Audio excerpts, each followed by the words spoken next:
Bab 17. Membangun kembali meridian. Mencicit. Saat ini, ruang pelatihan di depan Qin Chen terbuka. Dan 3 remaja yang baru saja menyelesaikan pelatihan keluar. Tuan Chen, bagaimana kalau kita bertiga berlatih bersama kali ini? Setiap ruang latihan di menara latihan berukuran 10 meter persegi. Beberapa orang biasa dari keluarga miskin sering berlatih bersama dengan beberapa orang untuk menghemat uang. Keluarga Lintian dan Zhang Ying sama-sama memiliki pengaruh di pengadilan. Jadi tentu saja mereka tidak akan kekurangan uang. Kalian berdua harus mencari ruang pelatihan lain. Kali ini saya akan berlatih lebih lama. Tentu saja, Qin Chen tidak akan menyetujui permintaan mereka. Kali ini dia ingin membangun kembali meridiannya dan tidak dapat mentolerir gangguan apapun. Lintian dan Zhang Ying tidak banyak bicara dan dengan cepat mengantri di depan ruang pelatihan lainnya. Dengan sekali klik, pintu ruang pelatihan ditutup. Melihat pintu batu yang tertutup, wajah orang-orang yang telah lama menunggu di pintu berubah menjadi hijau. Memasuki ruang pelatihan, Qin Chen segera mulai berlatih. Kolam ki saya telah terbentuk dan meridiannya telah diperbaiki. Jika saya ingin membuka kembali 12 meridian, saya harus mematahkannya dan kemudian memasangnya. Qin Chen melepas bajunya, memperlihatkan tubuh kurusnya. Dan kemudian dengan cepat mengambilnya mengeluarkan 18 keping yang baru saja dia sempurnakan. Dia menggunakan telunjuk dan jari tengah tangan kanannya untuk dengan lembut menjepit salah satu jarum ilahi dari meridian surgawi. Dia memfokuskan pandangannya pada perut bagian bawah dan memasukkan jarum ilahi ke dalam titik seng di mana pusarnya berada. Segera setelah itu, dia mengayunkan tangannya berulang kali, berubah menjadi hantu. Dan 2 jarum Dewa Tianmai lagi menembus titik akupuntur Guanyuan dan Zhongzu di bawah perut bagian bawahnya. 3 jarum ilahi meridian surgawi berbentuk segitiga dan melindungi Dantian 3 inci di bawah perut bagian bawah, tempat laut ki berada. Hampir ketiga jarum ajaib sepanjang setengah kaki itu menusuk ke dalam tubuh, membuat orang merasa ngeri hanya dengan melihatnya. Titik akupuntur yang ditembus oleh jarum ilahi Tianmai segera menyebabkan semburan rasa sakit yang membakar. Qin Chen menarik napas dalam-dalam dan menyesuaikan diri. Jejak tekad muncul di matanya. Dia mengambil jarum ajaib lagi dan menusuk dantiannya dengan kekuatan. Puff! Kolam ki seukuran telur merpati di tubuh Qin Chen langsung tertusuk. Dan ki sebenarnya yang terkandung di dalamnya tiba-tiba mengalir seperti naga dan ular. Jika ada orang kuat yang melihat pemandangan ini, dia pasti akan terkejut. Meninggalkan kolam gas buang hanyalah bunuh diri bagi sang pejuang. Bang! Bang! Bang! Bang! Bang! Benar saja, 7 meridian yang dibuka oleh Qin Chen langsung dirusak oleh Zenki yang menakutkan. Dan daging serta darahnya kabur. Seolah-olah pisau baja yang tak terhitung jumlahnya berputar dengan gila-gilaan di tubuhnya. Prajurit lain manapun pasti tidak akan mampu menahan rasa sakit yang begitu parah dan akan pingsan karena rasa sakit tersebut. Qin Chen seperti batu, duduk bersila di ruang pelatihan. Membiarkan rasa sakit yang parah merangsang sarafnya. Ekspresinya tetap tidak berubah. Dan hanya sejumlah besar keringat dingin yang terus mengalir dari dahinya. Bang! Tiba-tiba, dia menyentuh tanah dengan kedua tangannya. 14 jarum ajaib yang tersisa langsung terbang ke udara. Mata Qin Chen tiba-tiba bersinar. Dan tangannya seperti kilat. Berubah menjadi bayangan dalam sekejap. Membuat orang terpesona dan tidak dapat melihat gerakannya dengan jelas. Dalam sekejap, tangannya berhenti. Dan 14 jarum ajaib terbang semuanya tertusuk ke berbagai bagian tubuhnya. Salah satunya menusuk Tianmen langsung dari atas kepala. Dan yang lainnya menusuk titik jantung di dada. 12 sisanya ditusuk olehnya ke titik terpenting dari 12 meridian di tubuh. Meridian bisa dibuka. Qin Chen gemetar kesakitan. Dan seluruh tubuhnya basah oleh keringat dingin. Pembuluh kapiler di bawah permukaan kulitnya pecah. Dan bekas darah merembes keluar dari pori-pori. Tapi Qin Chen mengertakkan gigi dan diam-diam menahan rasa sakit yang seperti penyiksaan. Hanya dengan menanggung kesulitan seseorang dapat menjadi seorang master. Setiap kaisar bela diri yang kuat di dunia belum mencapai pencapaian 100 kali lipat setelah bekerja 100 kali lebih keras dari orang biasa. Tidak pernah ada jalan pintas untuk menjadi orang yang kuat. Merasa tenggelam dalam tubuhnya, Qin Chen berjuang untuk mengumpulkan energi sejati yang mengamuk dan dengan paksa menuangkannya ke meridian pertama tubuhnya. Hai, meridian itu langsung terkoyak oleh Zenki yang kejam. Rasa sakit yang tajam datang dari tubuh. Seolah-olah meridian itu akan terkoyak, membuat seluruh tubuh Qin Chen gemetar. Jika orang biasa menghadapi situasi seperti itu, dia pasti tidak akan bisa bertahan. Namun, Qin Chen mengertakkan gigi dan bertahan dengan kemauan yang kuat meskipun darah terus merembes keluar dari pori-porinya. Dia tidak pernah menyerah. Ternyata meridian yang dibuka oleh tubuh ini terlalu lemah dan terlalu tipis. Jika ingin mencapai prestasi yang lebih besar dari yang lain, Anda harus meletakkan dasar yang kokoh. Setelah beberapa napas, Qin Chen akhirnya menghubungkan meridian pertama sepenuhnya naik. Kelapangannya menjadi lebih dari 2 kali lipat. Selanjutnya, Qin Chen terus mengendalikan energi sejatinya untuk bergegas ke meridian kedua. Pasal 3. Pasal 4. Qin Chen bekerja keras dan membaptis ketujuh meridian yang awalnya terbuka. Saat ini, dia telah menjadi manusia berdarah. Namun, Qin Chen tahu bahwa dia baru menyelesaikan setengah dari tugasnya. Dan bagian yang sangat sulit belum dimulai. Dia mengatur pernapasannya, mengerahkan jejak energi sejati itu, dan bergegas menuju posisi meridian ke-8-nya. Retak, terdengar suara yang kuat, dan Qin Chen membuka sebagian besar meridian ke-8 dalam sekejap. Namun, jejak energi sejati ini segera menemui hambatan. Pada saat ini, sebuah kekuatan misterius tiba-tiba muncul dari jarum ilahi meridian surgawi yang menembus meridian, menyatu dengan jejak energi sejati ini, dan langsung membuka meridian ke-8 Qin Chen. Rasa sakit aslinya tiba-tiba menghilang, dan rasa lega yang belum pernah terjadi sebelumnya menyebar ke seluruh tubuh Qin Chen. Meridian ke-8 telah terbuka. Berikutnya adalah meridian ke-9. Ekspresi Qin Chen acuh tak acuh, tidak sedih atau bahagia. Hanya matanya yang sangat cerah, tegas dan berani, seperti bintang di langit malam. Mengandalkan pengalaman kehidupan sebelumnya, kurang dari setengah jam kemudian, meridian ke-9, ke-10, dan ke-11 Qin Chen dibuka dengan seluruh kekuatannya. Tanpa kolam Qi dalam tubuh Qin Chen akan berkurang saat dia menggunakannya.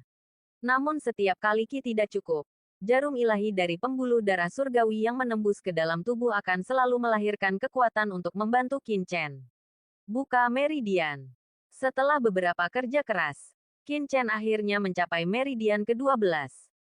Ini adalah celah yang tidak dapat dilintasi oleh banyak orang jenius dalam 10.000 tahun sejarah benua Tianwu.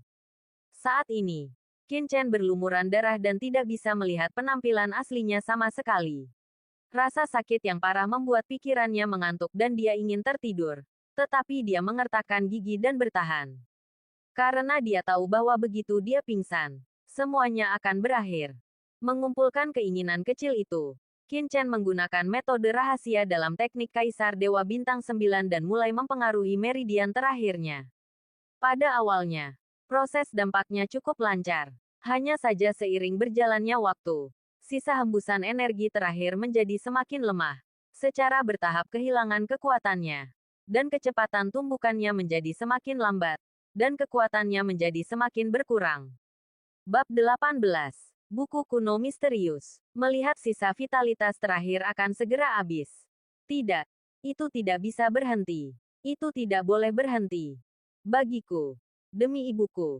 Demi melangkah kembali ke dunia seni bela diri dan membalas dendam sepasang anjing dan manusia itu. Bagaimana mungkin aku, Qin Chen, jatuh di sini? Rusak, berikan padaku. Hancur, hancur, hancurkan, hancurkan. Qin Chen meraung diam-diam di dalam hatinya. Dengan kemauan yang kuat seperti lautan badai.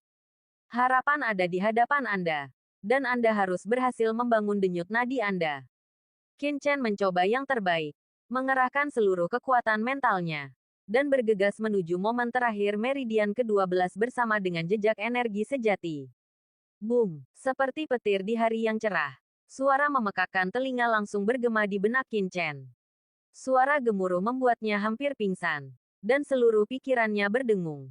Jika bukan karena jarum ilahi meridian surgawi yang melindungi Tianmen dan poin jantung, dia pasti akan kehilangan akal sehatnya dan menjadi idiot dengan pukulan ini. Setelah raungan yang keras, perasaan dingin datang dari tubuh Qin Chen. Rasa sakit yang parah secara bertahap menghilang. diikuti dengan perasaan mati rasa. Puf puf puf puf. 18 jarum ilahi meridian surgawi yang menembus tubuh Qin Chen akhirnya menghabiskan kekuatan terakhirnya dan berubah menjadi bubuk, melayang keluar. Haha, berhasil. Saya akhirnya membuka 12 meridian. Ketika momen kesuksesan tiba, tidak ada yang bisa memahami kegembiraan batin Qin Chen. Dia terjun ke dunia seni bela diri di kehidupan sebelumnya, dan kembali lagi di kehidupan ini. Dia telah menanggung terlalu banyak penderitaan. Jika dia tidak berhasil membuka 12 meridian, maka dia tidak akan pernah bisa melampaui kehidupan sebelumnya dan kembali ke puncak dalam kehidupan ini. Dan sekarang, dia akhirnya berhasil. Bahkan telah mencapai ketinggian yang belum pernah dicapai pada kehidupan sebelumnya. Di kehidupan sebelumnya, sebelum dia menerobos ke level manusia, dia hanya membuka 11 meridian. Dalam kehidupan ini, karena teknik Kaisar Dewa Bintang 9, dia melihat harapan untuk membuka 12 meridian. Dan harapan ini akhirnya menjadi kenyataan. Antara kesedihan yang luar biasa dan kegembiraan yang luar biasa, Qin Chen merasa seperti berada di surga dan ingin tertidur di sini. Tapi dia tahu bahwa dia tidak boleh tidur. Kita harus menyerang selagi setrika masih panas dan memadatkan energi kita yang sebenarnya. Bahkan tubuh yang terluka parah hanya dapat menemukan cara untuk pulih nanti. Teknik Kaisar Dewa Bintang 9 adalah teknik paling misterius yang saya dapatkan dari Tanah Terlarang Dewa. Coba saya lihat betapa misteriusnya teknik ini. Qin Chen menekan rasa kantuk dan mulai menggunakan teknik Kaisar Dewa Bintang 9. Dengan operasi ini, perasaan sejuk langsung menyebar ke seluruh tubuhnya. Dan seluruh tubuhnya tiba-tiba bergetar. Perasaan lesu yang asli menghilang dalam sekejap yang ajaib. Di seluruh ruang pelatihan, sejumlah besar energi langit dan bumi sepertinya ditarik oleh kekuatan tak kasat mata dan menembus ke setiap pori-pori tubuhnya. Pori-pori meridian, yang telah mengeringkan energi aslinya, dengan rakus menyerap vitalitas langit dan bumi di sekitarnya, seperti hujan manis setelah kemarau panjang. Dalam sekejap, meridian Qin Chen sudah memiliki jejak aliran energi sejati. Kecepatan pengumpulan energi sejati sangat cepat. Ini 2 kali lebih cepat dari teknik tingkat surga yang saya praktikkan di kehidupan saya sebelumnya. Terlebih lagi, 12 meridian diserap pada saat yang sama. Kecepatan ini sungguh luar biasa. Petik 2. Qin Chen terkejut. Seperti yang diharapkan dari teknik Kaisar Dewa Bintang 9 yang diperoleh dari Tanah Para Dewa Terlarang. Kecepatan pengumpulan energi sejati lebih unggul dari semua teknik yang pernah dia lihat di kehidupan sebelumnya. Untuk sementara waktu, sejumlah besar vitalitas langit dan bumi menyerbu tubuhnya. Waktu berlalu, energi sebenarnya dalam tubuh Qin Chen terus memadat. Rasa sakit aslinya perlahan menghilang. Saya tidak tahu berapa lama, tetapi Qin Chen merasa dia langsung terjebak di alam misterius, dan pikirannya kosong. Kemudian, dia melihat sebuah buku kuno melayang di benaknya. Bukankah aku mendapatkan buku kuno ini dari Tanah Terlarang Para Dewa? Bagaimana bisa? Di Tanah Terlarang Para Dewa, Qin Chen tidak hanya memperoleh teknik Kaisar Dewa Bintang 9, tetapi juga memperoleh buku kuno misterius tanpa kata-kata. Setelah dia kembali, dia memutar otak tetapi tidak dapat mengetahui asal-usul dan fungsi dari buku kuno misterius ini. Jadi dia memasukkannya ke dalam gelang penyimpanannya. Tanpa diduga, buku kuno misterius ini datang bersamanya 300 tahun kemudian dan memasuki pikirannya. Kemampuan saya untuk terlahir kembali 300 tahun kemudian mungkin ada hubungannya dengan buku kuno misterius ini. Penasaran, Qin Chen mengaktifkan Qi-nya dan ingin menyentuh buku kuno misterius itu untuk melihat apakah dia dapat mengaktifkan buku kuno misterius itu. Tiba-tiba, ada ledakan keras di benaknya. Gendang telinga Qin Chen terus bergetar. Dan kekuatan yang mengejutkan dan agung mengalir dari buku kuno. Seperti banjir yang mengamuk. Mengalir di sepanjang meridian yang tebal. Qin Chen Zenqi yang akhirnya Chen berkumpul langsung bubar. Qin Chen ngeri saat mengetahui bahwa kekuatan ini benar-benar di luar kendalinya. Dia dengan cepat menarik pikirannya kembali. Dan kekuatan itu menghilang tanpa jejak dalam sekejap. Seolah-olah belum pernah muncul sebelumnya. Apa yang terjadi? Qin Chen membuka matanya dan terbangun dari keadaan halus itu. Keropang darah berjatuhan dari tubuhnya lapis demi lapis. Dan Qin Chen terkejut saat mengetahui bahwa luka serius yang dideritanya sebelumnya telah sembuh. Seluruh orang itu seolah-olah telah dilahirkan kembali. Seluruh tubuhnya jernih dan seputih batu giok, seperti bayi yang baru lahir. Bahkan meridian yang menyakitkan di tubuhnya halus dan montok, kembali ke kondisi puncaknya. Dari mana asal-muasal buku kuno ini? Kenapa tubuhku yang terluka parah bisa sembuh seketika hanya dengan melepaskan kekuatan ini? Bahkan obat penyembuh pun mungkin tidak bisa mencapai hal ini kan? Buku kuno itu melayang dengan tenang di benaknya. Itu tidak bergerak, tapi itu membuat orang merasa misterius. Dan Qin Chen memiliki beberapa keraguan. Kekuatan sebelumnya sangat aneh, dan sepertinya mirip dengan kekuatan darah yang datang dari tingkat yang dalam. Saya akan mencoba mencari tahu asal-muasal buku kuno itu nanti. Qin Chen mengesampingkan pikirannya dan mulai berlatih lagi. Kecepatan penyerapan teknik Kaisar Dewa Bintang 9 sungguh mencengangkan. Sejumlah besar energi langit dan bumi mengalir ke dalam tubuhnya sepanjang waktu. Secara bertahap, energi sebenarnya di meridian pertama menjadi penuh. Energi sebenarnya di meridian kedua juga perlahan terisi. Lalu yang ketiga, pasal 4, 3 hari penuh telah berlalu. Dan energi sebenarnya di 12 meridian Qin Chen akhirnya terisi kembali. Energi sejati yang melonjak seperti naga yang marah, mengaum dan mengalir di meridian yang luas dan kuat, penuh kekuatan. Zenki, yang jauh lebih dari beberapa kali lipat dari orang biasa, seperti sungai yang bergelombang. Pejuang biasa tidak tahu apa yang harus dilakukan ketika menghadapi situasi ini. Tapi Qin Chen, yang merupakan kaisar bela diri tingkat 8 di kehidupan sebelumnya, mampu mengendalikannya dengan terampil dan mudah. Ketika energi sebenarnya sudah penuh, langkah selanjutnya adalah memadatkan kumpulan energi lagi dan mencapai level manusia lagi. Hanya dengan melangkah ke level manusia lagi pelatihannya dapat dianggap selesai. Istirahat lalu berdiri. Penghancuran telah selesai. Dan pendiriannya juga harus selesai. Di bawah kemampuan kontrol yang kuat dari Qin Chen, energi sebenarnya di 12 meridian perlahan mulai mengalir. Pada awalnya, aliran ini tampak lembut dan menenangkan, seperti sungai yang berkelok-kelok. Tetapi saat Qin Chen terus menstimulasinya, energi sebenarnya mulai mendidih dan melonjak dengan gelisah, dan akhirnya berubah menjadi sungai yang bergelombang. Dengan suara gemuruh dan ombak, mereka melanjutkan untuk berkumpul di dantian Qin Chen. Bab 19. Masalah lain. Energi sejati yang gila dan perkasa itu, mengaum dan mengaum, terus berkumpul di dantian Qin Chen, berubah menjadi pusaran air yang mengamuk. Inilah saatnya para pejuang sangat berhati-hati. Karena begitu energi sebenarnya lepas kendali, energi sejati yang mengerikan akan merobek meridiannya sendiri dan menghancurkan dantian yang rapuh. Terutama jumlah ki dalam tubuh Qin Chen, baik kuantitas maupun kualitas, beberapa kali lebih tinggi daripada prajurit normal. Pusaran mengerikan yang terbentuk bahkan lebih menakutkan. Tapi Qin Chen tidak memiliki sedikit pun kekhawatiran di wajahnya. Kemampuannya untuk mengendalikan energi sebenarnya begitu kuat sehingga dia tidak perlu melakukan apapun dengan sengaja. Dia hanya perlu terus-menerus mendorong energi sebenarnya hingga ekstrim, membiarkannya mengalir deras dan mengalir seperti banjir yang meluap. Lalu kemudian pengalaman yang kaya di kehidupan sebelumnya, secara naluriah akan menggunakan tubuh untuk mengendalikan semua ini, sehingga mereka berkumpul sesuai dengan ritme yang diinginkan Qin Chen. Setelah beberapa saat, kolam ki terbentuk di tubuh Qin Chen. Kolam ki ini seukuran telur bebek, beberapa kali lebih besar dari kolam ki Qin Chen sebelumnya yang seukuran telur merpati. Itu juga lebih kuat dan lebih penuh. Tapi Qin Chen tidak berhenti. Dia menggunakan kekuatannya untuk mengaktifkan ki yang melonjak. Kolam ki yang sudah rapuh yang baru saja terbentuk meledak seketika dan tidak berubah menjadi apapun. Qin Chen tidak terburu-buru sama sekali.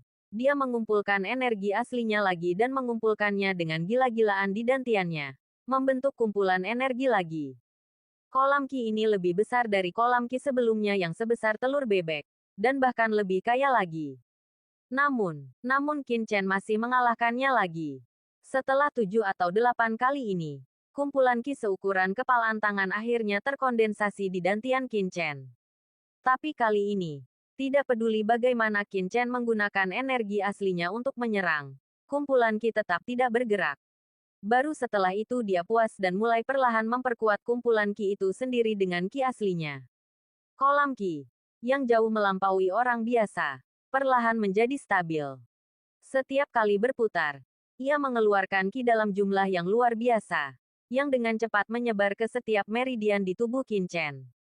Bahkan prajurit yang paling kuat pun harus mengakui ketika melihat pemandangan ini bahwa ini adalah kumpulan ki yang hampir sempurna dengan daya tahan yang luar biasa, daya ledak yang mengerikan, dan kapasitas menahan yang kuat, yang benar-benar sebanding dengan prajurit tingkat bumi. Yang tidak bisa dipercaya adalah orang yang membentuk kumpulan ki ini ternyata hanyalah prajurit tingkat manusia awal. Pada tahap ini, satu-satunya yang bisa melakukan ini adalah Qin Chen. Karena prajurit normal memiliki kemampuan untuk mengendalikan energi sebenarnya hingga tingkat ini, mereka harus mencapai master bela diri tingkat ke-7 sebelum mereka dapat memiliki metode kontrol Qin Chen saat ini yang hampir curang. Setelah 1 hari kerja keras, Qin Chen menerobos ke tingkat manusia tingkat menengah dan kemudian berhenti berlatih. Hanya dalam beberapa hari dan malam latihan keras, meskipun tingkat kultivasi Qin Chen hanya meningkat dari tingkat manusia awal ke tingkat manusia menengah, hanya dalam 1 langkah singkat, dia telah menjadi benar-benar berbeda dari dirinya beberapa hari yang lalu. Tidaklah berlebihan untuk mengatakan bahwa ia telah berubah total. Boom! Pintu ruang pelatihan terbuka, dan Qin Chen berjalan keluar dengan semangat tinggi di bawah tatapan cemburu semua orang. Lin Tian dan Zhang Ying seharusnya pergi. Efek dari ruang pelatihan ini bagus, tetapi harganya terlalu mahal. Melihat beberapa lusin koin perak yang dia miliki, Qin Chen tersenyum pahit. Harga ruang pelatihan adalah 100 koin perak sehari. Dalam beberapa hari, ratusan koin perak yang dia kumpulkan telah habis. Saat kami keluar dari menara pelatihan, matahari bersinar terang di luar dan udara segar menyegarkan. Qin Chen mengerutkan kening dan berbalik untuk melihat ke samping. Ketika seorang pria muda yang berdiri di depan pintu melihat Qin Chen, tatapan dingin muncul di matanya, dan dia berbalik untuk pergi. Qin Chen bergoyang dan berhenti di depannya. Kilatan kepanikan muncul di mata pemuda itu. Apa yang ingin kamu lakukan? Mengapa kamu menghalangi jalanku? Seharusnya aku yang menanyakan hal ini, kan? Siapa kamu dan mengapa kamu menatapku? Kata Qin Chen sambil menyipitkan matanya. Siapa yang menatapmu? Apakah kamu tidak akan mengatakan ya? Qin Chen terlalu malas untuk berbicara omong kosong, meraih lehernya dan mengangkatnya seperti ayam. Kamu, lepaskan aku. Pemuda itu meraih pergelangan tangan Qin Chen dengan kedua tangannya dan mencoba membukanya. Tetapi tangan kanan Qin Chen seperti lingkaran besi, dan tidak mau bergerak tidak peduli betapa kerasnya dia berusaha. Tak lama kemudian, wajah anak laki-laki itu memerah. Dia melolong kesakitan seperti itik jantan, dan tubuhnya meronta keras. Katakan, kata Qin Chen dengan dingin. Aku tidak tahu. Apa yang kamu bicarakan? Pemuda itu masih menolak. Qin Chen meningkatkan kekuatannya dan menjepit tenggorokan lawan dengan kekuatan pergelangan tangan yang menakutkan, menyebabkan dada berkontraksi hebat karena kekurangan udara. Tatapan dingin itu membuat hati pemuda itu bergetar. Aku bilang. Anak laki-laki itu akhirnya menyerah.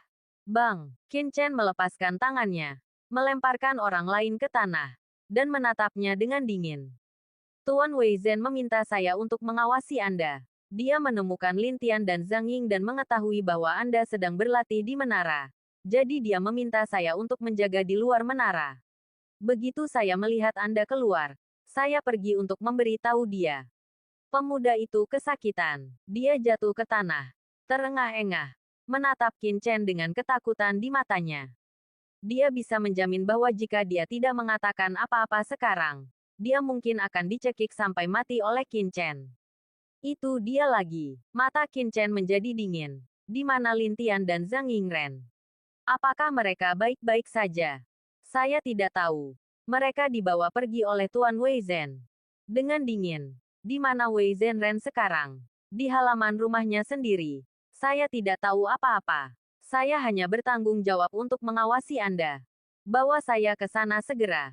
Mata Qin Chen dingin dan nadanya dingin. Sedingin biasanya. Tampaknya pelajaran yang saya berikan kepada orang itu beberapa hari yang lalu tidak cukup. Tidak 2 hari kemudian, orang ini datang ke pintu lagi dan membawa pergi Lin Tian dan Zhang Ying. Aku ingin tahu bagaimana keadaan mereka berdua sekarang. Qin Chen merasa sedikit khawatir. Di bawah kepemimpinan pemuda itu, Qin Chen tiba di depan pintu asrama Wei Zhen.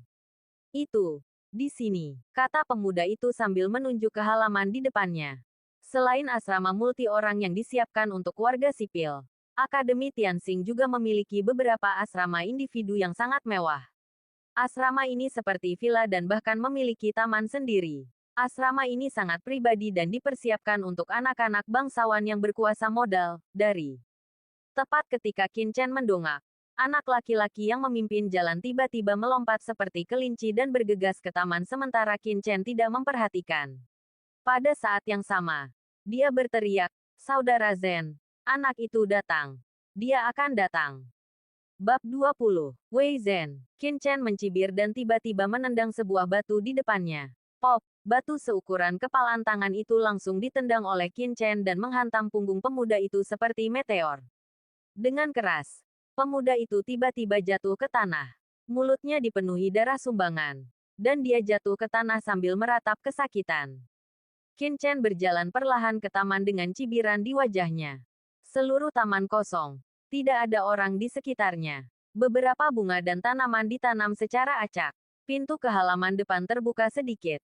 Dan aura bahaya samar masih melekat di benak Qin Chen. Qin Chen tetap bergeming. Membuka pintu dan berjalan ke halaman. Tiba-tiba, "Fiu!" Panggilan. 2 batang besi. Satu di belakang yang lain. Tiba-tiba keluar dari balik pintu dan mengenai bagian belakang kepala dan wajahnya. Suara tongkat itu meraung dengan kekuatan yang mencengangkan. Jelas dimaksudkan untuk membunuh seseorang. Dalam pandangan tepi, 2 remaja bersembunyi di balik pintu. Dengan senyuman jahat di wajah mereka. Di halaman, tubuh bagian bawah Wei Zhen terbungkus kain kasa. Menatap Qin Chen dengan galak. Dengan senyum kejam di bibirnya. Jadi Qin Chen juga tersenyum. Pada saat kritis ini, perawakannya tiba-tiba menjadi kerdil. Dan dia menghindar tepat ketika 2 batang besi hendak mengenainya. Bang! Kedua batang besi itu bertabrakan di dalam kehampaan. Menimbulkan getaran hebat yang membuat tangan mereka mati rasa dan rahang mereka hampir terbelah. Sebelum mereka berdua bisa menstabilkan tubuh mereka, Qin Chen, yang sedang jongkok, tiba-tiba mengambil tindakan. Bekerja dari kiri ke kanan, dan tinjunya mengenai dada mereka berdua seperti palu. Ah! Bang! 2 hantaman mengerikan terdengar jelas bersamaan dengan suara patah tulang. Kedua remaja yang menyerang Qin Chen menjerit dan terbang mundur, menyemburkan banyak darah di udara. Lalu dia terjatuh, jatuh dengan keras ke tanah dan pingsan karena kesakitan. Dada mereka cekung dan tulang rusuk mereka patah. Wei Zhen, yang menghadapinya dengan senyuman garang, tiba-tiba memasang ekspresi membeku. Matanya penuh dengan keterkejutan, kengerian, dan keterkejutan. Dan dia hampir tidak bisa mempercayai matanya sendiri. Wei Zhen, di mana Lin Tian dan Zhang Ying? Serahkan mereka segera. Jika tidak, kamu tidak akan pernah selamat hari ini. Qin Chen melangkah maju dengan wajah dingin. Dan mata dinginnya tertuju pada wajah Wei Zhen seperti pisau tajam menembus tubuhnya. Mata Wei Zhen kusam. Dengan sedikit ketakutan di matanya. Dia benar-benar ketakutan oleh Qin Chen. Dia berbalik dan berlari menuju rumah. Saat dia berlari, dia tidak bisa menahan diri untuk tidak berbalik dan meraung. Qin Chen, Lin Tian dan Zhang Ying ada di kamarku. Masuklah jika kamu mau. Ruangan itu gelap. Dan aura berbahaya yang samar keluar. Seolah-olah ada binatang buas yang tidak aktif. Yang membuat Qin Chen sedikit mengernyit. Meskipun Wei Zhen tampak ngeri sebelumnya, ada sedikit kegembiraan di matanya. Yang menunjukkan bahwa pasti ada penyergapan di ruangan ini. Tapi bagaimana Qin Chen bisa takut hanya dengan penyergapan? Serangan diam-diam yang tidak terduga tidak terjadi. Hanya ada sesosok tubuh di dalam ruangan. Duduk bersila di aula yang luas. Sinar matahari yang cerah menyinari pintu yang terbuka. Membuat sosok ini menjadi sangat tinggi. Ini adalah pria berjubah misterius. Penampilannya agak mirip dengan Wei Zhen. Wajahnya yang seperti pisau penuh tekad. Seperti menara kuno. Berdiri di sini. Memancarkan aura yang luar biasa. Saudaraku. Ini dia. Qin Chen ini. yang melukaiku beberapa hari yang lalu. Melihat Qin Chen berani masuk, Wei Zhen meraung kegirangan dan marah. Kamu orang yang tidak kompeten. Mengapa kamu panik? Pemuda berjubah hitam perlahan membuka matanya dan menembakkan dua cahaya dingin yang tenang, yang jatuh dengan tenang ke arah Qin Chen. Apakah Anda Qin Chen? Apakah Anda melukai tubuh Wei Zhen? Kata-kata pertama pemuda di Xuan Pao adalah menyerukan hukuman. Meskipun nadanya tidak terlalu kasar, nada tuduhannya sangat kuat seolah-olah seorang kaisar superior sedang menginterogasi para menterinya. Qin Chen tidak menjawab, tetapi matanya tertuju pada sudut di samping pemuda berjubah hitam. Dan dia tiba-tiba menyusut. Lin Tian dan Zhang Ying terbaring di tanah dengan memar di hidung dan wajah bengkak setelah dipukuli. Dengan darah keluar dari sudut mulut mereka. Dan mereka dalam kondisi yang menyedihkan. Keduanya sangat menderita dalam 2 hari terakhir. Mereka berlumuran darah dan tidak ada bagian pakaian mereka yang utuh. Qin Chen, jangan datang ke sini. Lari. Orang ini adalah kakak tertua Wei Zhen. Wei Zhen. Lin Tian dan Zhang Ying terbangun dalam diam. Membuka mata mereka yang bengkak. Dan berteriak dengan tergesa-gesa dan lemah ketika mereka melihat itu adalah Qin Chen. Karena cedera serius, suara mereka menjadi serak dan sangat menyedihkan. Apa yang kalian bicarakan? Kalian berdua tidak ingin hidup lagi. Wei Zhen berteriak dengan marah dan menendang mereka berdua. Keduanya mengerang kesakitan. Dengan ekspresi yang sangat menyakitkan. Tapi Wei Zhen tertawa seperti orang mesum. Wei Zhen menatap Wei Zhen dengan tidak sabar dan sangat meremehkan tindakannya. Mata Qin Chen membeku sesaat. Hawa dingin sedingin es muncul dari tubuhnya. Dan suhu seluruh ruangan sepertinya turun tiba-tiba. Wei Zhen tidak menganggapnya serius dan berkata dengan dingin, "Kamu juga tahu identitasku." Meskipun Wei Zhen tidak kompeten, dia adalah saudara laki-lakiku. Aku tidak ingin dikatakan menindas yang lebih mudah. Dengan cara ini, berlututlah sekarang. Bersujud dan akui kesalahanmu. Dan biarkan Wei Zhen memukulnya. Biarkan masalah ini selesai. Aku bisa membiarkan kalian bertiga pergi terlepas dari dendam masa lalu. Wei Zhen tampak menyendiri dan acuh tak acuh. Seolah-olah ini adalah masalahnya. Dan mengembalikannya ke Qin. Wajah debu biasa saja. Qin Chen tertawa dengan marah. Bagaimana orang bodoh seperti itu bisa menunjukkan keunggulannya? Keluar dari sini. Terdengar teriakan keras dan ledakan tiba-tiba. Dengan teriakan marah, Qin Chen tiba-tiba bergerak dan meninju Wei Zhen. Ledakan. Angin tinju bergetar dan angin kencang menderu. Kekuatan tinju yang menakutkan itu seperti naga yang marah. Langsung tiba di depan Wei Zhen. Melihat penampilan menyedihkan kedua temannya, Qin Chen benar-benar marah kali ini. Dia tahu bahwa orang yang ingin dihadapi Wei Zhen sebenarnya adalah dia. Lin Tian dan Zhang Ying tidak bersalah. Merasakan kekuatan tinju yang menakutkan. Wajah Wei Zhen berubah drastis. Sebelum dia bisa bereaksi, kekuatan tinju yang luar biasa datang di hadapannya. Dalam krisis, Wei Zhen hanya punya waktu untuk meletakkan tinjunya di dada Qin Chen. Tangan besi yang bisa menghancurkan segalanya telah dihancurkan dengan keras. Bang! Seolah-olah gunung tinggi menekannya. Tulang lengan Wei Zhen berderit. Dan Zenki yang dia angkat dengan tergesa-gesa hancur dalam sekejap. Saat berikutnya, kekuatan kuat Qin Chen meledakannya. Boom-booming. Wei Zhen memukul bagian belakang meja kayu besi dengan keras.